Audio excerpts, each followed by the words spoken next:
You need to be fast and focused to really take fantastic photos of birds of prey, but these incredible creatures are worth all the technical effort, as you can get great portraits and action shots of owls, hawks and eagles quite easily. Luckily, there's no need to camp out for days on end in the wild. You'll be able to get a lot closer to your subjects by photographing birds at a local falconry centre or an animal sanctuary. We're at the Barn Owl Centre in Gloucestershire to meet their resident hawk owls, kestrels and snowy owls, and explain how to set up your camera ready to get some great close-ups and flying shots, as well as tips and tricks to really make your photos pop. Start off by setting up your camera.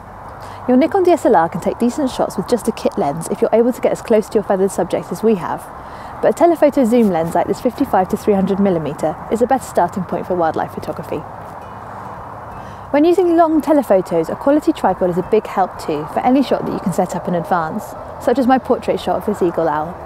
Choose one with an easily and quickly adjustable ball head so that you can alter the composition really fast. Aim for a clean and uncluttered background with the bird looking straight at the camera for a really arresting portrait. Focusing correctly is key. Manually select your focus point and focus in on the bird's eyes, making sure they're pin sharp. Once you've grabbed some full body shots, try varying your angle and getting in closer for headshots. To capture birds in flight, you'll need a different approach. You'll need fast shutter speeds to keep up with their movement, coupled with a wide aperture so the birds really stand out against the blurred background. You should also switch both the autofocus and the drive modes to continuous. You're much more likely to grab the perfect shot if you take lots of frames. The continuous autofocus mode means that the camera will actually predict where the bird will move between frames. The best exposure mode to choose is aperture priority or A. Select the maximum aperture your lens allows. With animal photography, don't worry too much about grain. Getting the shot sharp is the most important thing. Watching the bird's behaviour will help you figure out where to stand.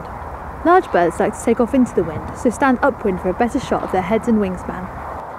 Start shooting as the bird comes into land or is just taking off. Composing flight images can be tricky, but a good tip is to try framing the bird so that it has space to fly into, so leave more space in front of them than behind. Also, don't be tempted to crop in too tight. You're more likely to get the whole wingspan into the shot if you don't zoom in too far.